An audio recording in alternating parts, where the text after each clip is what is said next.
Ever hear the expression, you can't be in two places at one time? Well, it's pretty much true, because when you try to split your energy to be in two places, you're not solidly in either place. And instead of getting twice as much done, you wind up losing your balance and getting nothing done at all. Now in Tai Chi Chuan, we learn to use this principle to throw your opponent off center. This kinetic concept is called lie, or splitting, and is the energy we are practicing in this lesson.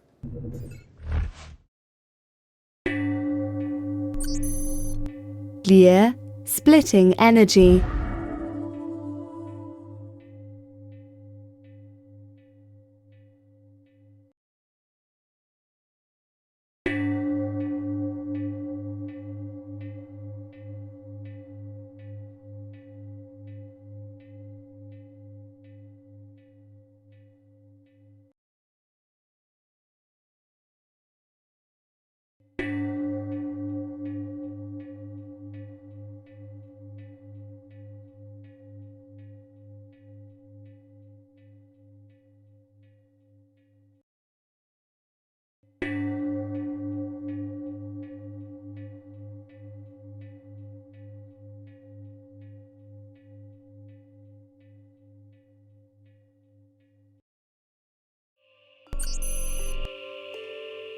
Lie, splitting energy.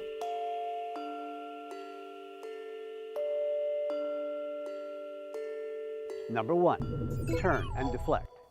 Shift your weight all the way onto the right foot and open to the left. The left foot pivoting, the right foot having about 90% of the weight on it and only about 10% in that left heel. Now, number 2, deflect an empty stance. Shift the weight onto the left foot, bringing the right foot in so that the toes touch the ground. Now the left foot has about 90% of the weight and the right foot only about 10%. Number 3, step out and rotate. The right foot steps out to the front of the mat. Again, remember though, this is about a 30-degree angle right across the side of the brown round circle in the front of your mat. As you sink down into this stance, you pivot the toes in slightly. Here the weight is about 60% on the left foot and only 40% on the right foot. Number 4, turn and split. Shift the weight forward onto the right leg, and the weight is now about 60% on the front foot. Make sure that those front toes are still pointed in. We'll see why this is so important in the application breakdown. And number 5, back to neutral. Shift the weight back, step back into your side-by-side stance, the hands floating down to your sides. Step the feet together, the head floating up, the spine getting longer, the breath getting calmer.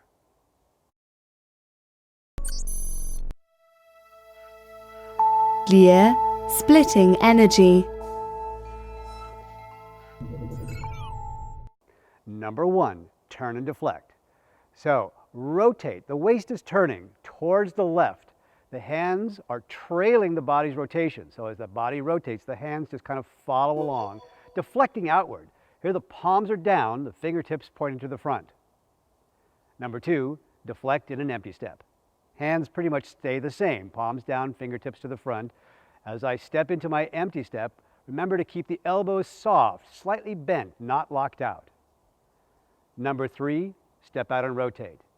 So first the waist turns slightly more to the left, right? You have an additional rotation here. The hands continue to stay by your side. The hands are about arm's length apart. Number 4, turn and split. We begin with another rotation. The waist turns a little bit more to the left as you sink down, gathering the energy. And now the hands draw an arc through the air. The right hand drawing this arc, stopping just past the right shoulder. The left hand pressing diagonally forward. And the left hand's going to end slightly higher than the right. And finally we finish with back to neutral.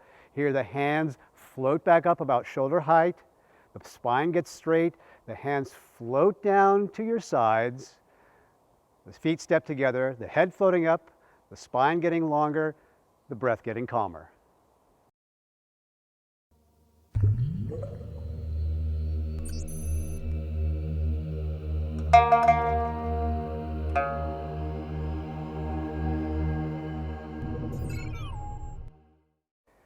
Number 1, turn and deflect. The hands brush down and away as though you were connecting with your imaginary opponent. Number 2, deflect an empty step. I turn to look where I'm shifting my weight and then turn back so that my eyes connect with my imaginary opponent. This is what's known as the spirit of the eyes leading the movement. Number 3, step out and rotate. So here, remember that we have this initial rotation towards the left. You have to imagine a spring being coiled and gathering energy. Now later on, we're going to be adding explosive movements to this technique. So even though I'm doing it slowly now, you still have to gather that energy, and that's what this initial rotation is for. Number 4, turn and split.